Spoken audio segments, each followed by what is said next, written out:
Shalom, witeka guha umugisha mu izina rya Yesu Kristo. Tugiye kwiga uburyo umuntu yasigasira inyenyeri ye cyangwa igeno rye.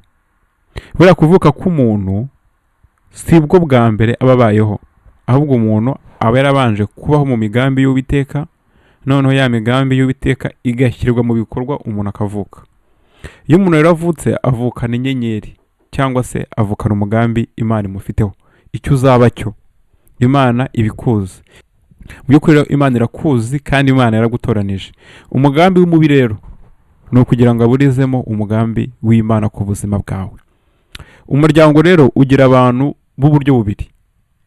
Mu muryango burya habamo umuntu uzarokora umuryango. Turabizi ko umuryango wa Isiraheli, imiryango 12 ya Isiraheli yarokowe n'umugabo witwa Yosefu. Yarokowe na Yosefu igihe bari bageze mu kaga muri Egiputa. No mu muryango wawe rero harimo umuntu ugomba kurokora. Ashobora kuba ari wowe uyu munsi none uri kunyumva. Ndagusabira kugira ngo umugambi Imana igufiteho ntihazagire uvuguruza mu izina rya Yesu. Ku rundi ruhande rero hari n'inkozi z'ibibi, hari abarozi. Buri muryango Satani nawe ashyiraho umuntu ingenza, umuntu runaka uzabihwa rya wa muryango, uzagira nabi wa muryango. Iyo musenga, iyo muri mu biganza by'Uwiteka, uwo muntu ashobora gutsindwa. Ariko iyo habayeho uburangare, uwo muntu arabahagama. Uwo muntu kandi hari n'igihe ataba ari hanze y'umuryango, ahubwo avukira mu muryango. Ugasanga ni wa mwana wavutse mu muryango ariko akaza agambiriye kuzica bavukana. Cyangwa se ni wa muntu mu muryango runaka, ni anko wawe, ni nyoko wanyu, n'umuntu runaka, ugasanga umugambi afite ni igikoresho cya Satani cyo kugira ngo arimbure umuryango. Uyu munsi rero ndakwingingira kugira ngo Uwiteka agushoboze kandi aguhe umugisha mu izina rya Yesu. Reka dutangire. Yeah, so those family witches are able to know somebody's destiny by reading the marks on their forehead. You know, with the fact that uyu mukozi w'Imana Erika Mukisa arimo aravuga ati aba bapfu bo mu muryango bamenya icyo Imana yateguriye umuntu basoma ibimenyetso Imana yashyize ku ruhanga rw'uwo muntu.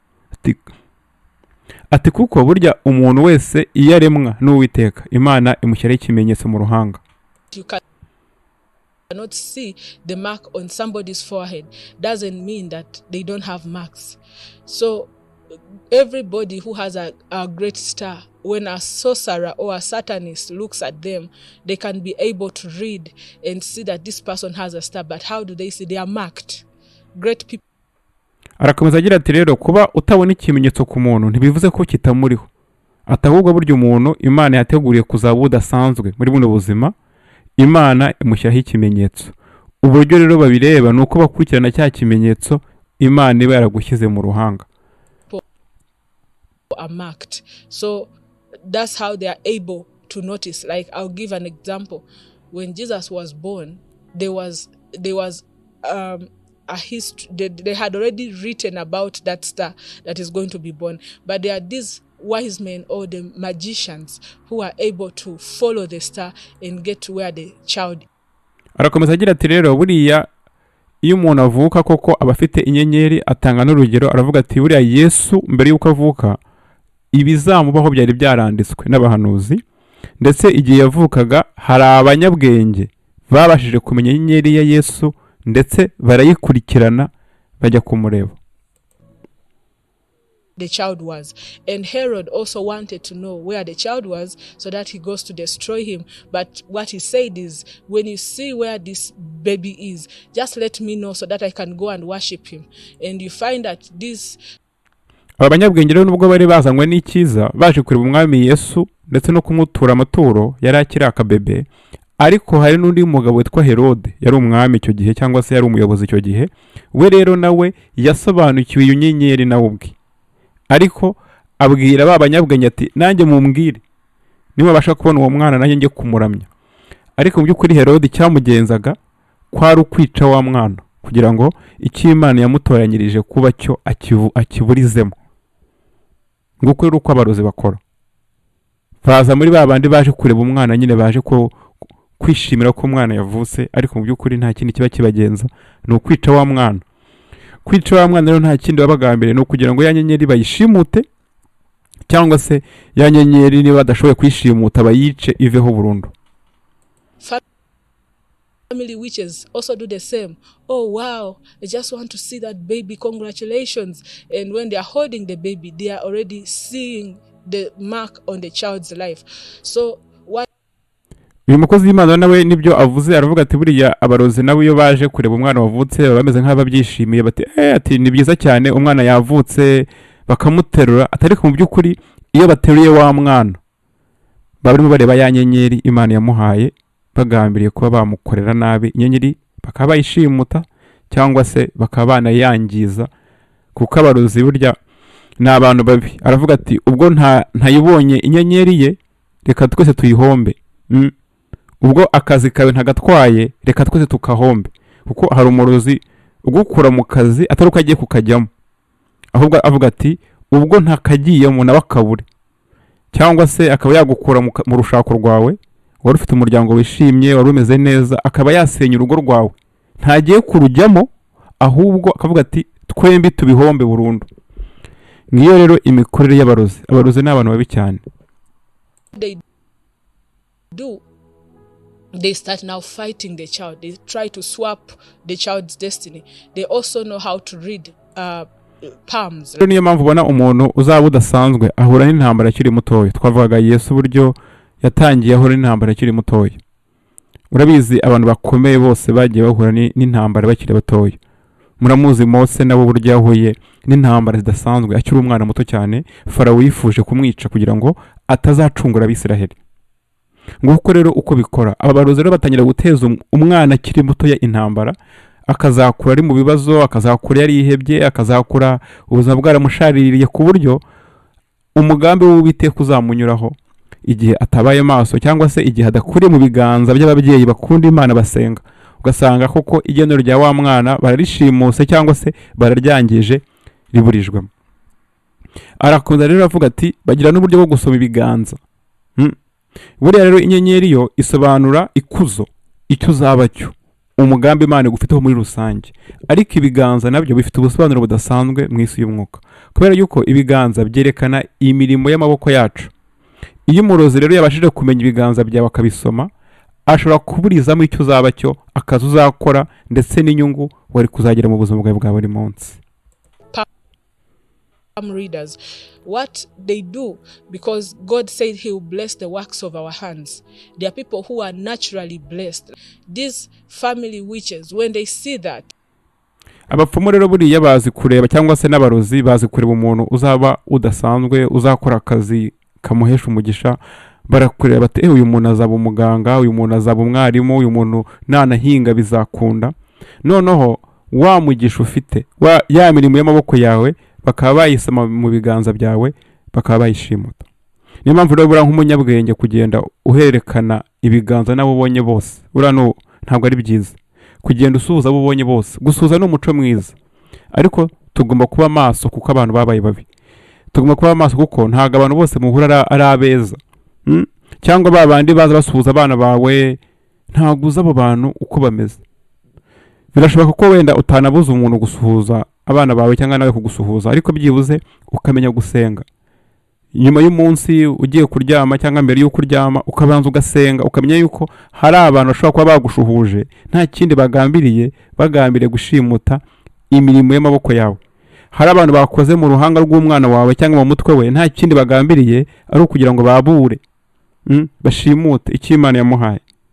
Hari abana bakura bafite imico myiza, bameze neza, biga bagatsinda, ariko wazareba ugasanga wa mwana ibintu byose birahindutse. Nta yindi mpamvu rero bitera nuko hari imbaraga z'umubi z'umwijima ziba zahinduye igeno rya wa mwana. Ni ukusenga rero kugira ngo igeno ry'umwana wawe urigaruze cyangwa se urihagarareho niba ari kinahari.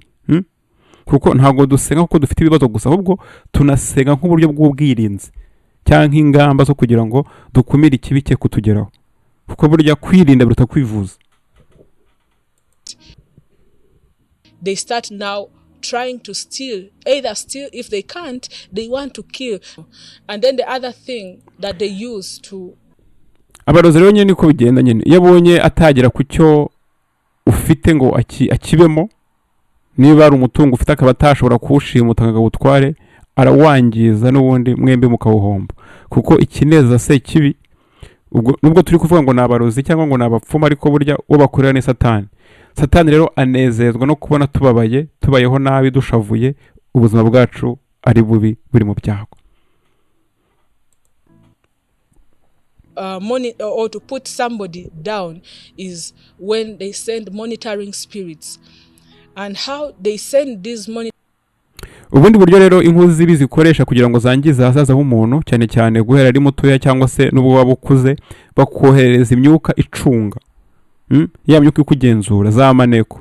Ni abadayimoni boherereza umuntu bashinzwe kugenzura intambwe ku ntambwe, bashinzwe kugenzura icyo ukora. Niba uri mu kazi baba kuriho, niba uri mu rugo rwawe baba kuriho. Icyo bakorera ni ukujyana amakuru bakayashyira wa mupfumu cyangwa wa murozi, noneho akabasha kuvuguruza ibyo urimo. Nimba ari umushinga mushyashya ugiye kuzakora, abadayimoni bahita birukanka bakajya kubwira wa mupfumu bati urabizi wa muntu kanaka agiye gukora business iyi niyi. Icyo rero wa murozi akora cyangwa wa mupfumu ni ukwita atangatanga kugira ngo business yawe utayikora, cyangwa niba wanayitangiye itangira ihombe. Niba ugiye gutangira gukora umushinga mushya, abadayimoni bakaba batuma uwureka utari wanawutangira, cyangwa se waranawutangiye bakabawuburizamo, ugapfuba ukagenda nabi, kandi wari ufite umugambi wo gukora ukiteza imbere.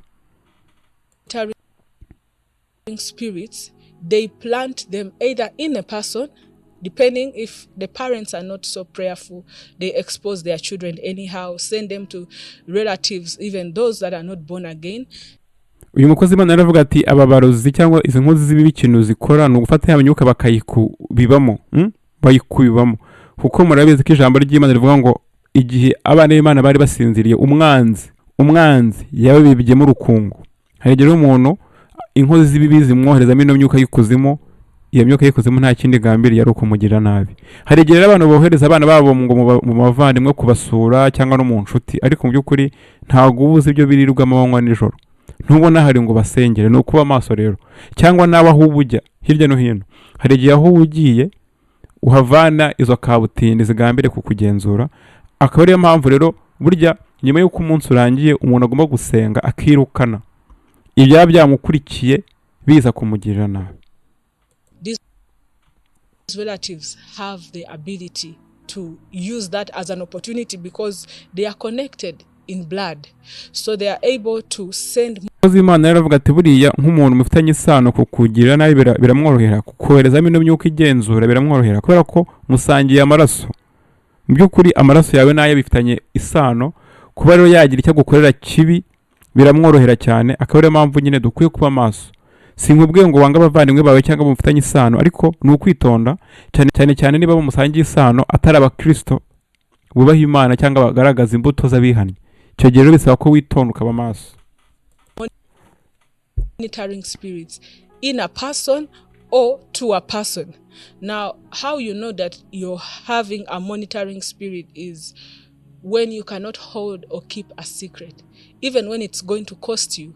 You know, not everyone is excited or happy about your progress. So, uyu mukozi w'Imana yaravuga ati ikimenyetso simusiga kizakwereka yuko imbaraga z'umwijima ziri mu buzima bwawe, izi mbaraga z'umwijima zigenzura, nuko uzabaho utazi kubika ibanga. Buriya hari igihe wibwira ngo kuba umenya ibanga niwo uryimenesheje ubwawe, nyamara hari imbaraga z'umwijima zitumye umena ryabanga. Hari abantu rero batazi kubika ikibarimo. Wari ufite umushinga wendaga gukora, ukaba wawubwira abantu utari wanawutangira. Ejo umushinga ukabura pfapfanye, ukaba wari ugiye kubaka urugo bitaranakunda, gahunda zitari zanajya ku murongo, ugatangira kugenda ubibwira abantu. Ejo bundi ugasanga umwe mwari mufitanye gahunda, ibintu birapfuye. Umugore wawe yaratwite, yarameze neza, atangiye gushyira amafoto kuri za internet yerekana ubwambure bwe, yerekana inda ye, yerekana ibintu byose. Nyamara hari abantu batishimira icyo cyiza we wabonye, bo bahita birukanyira mu bapfumu cyangwa mu barozi bagambiriye kugira ngo bakugirire nabi. Isomo rero twakuramo nuko abantu bakwiye kubika ibanga. Ukwiye kubika ibanga ry'Imana yaguhaye.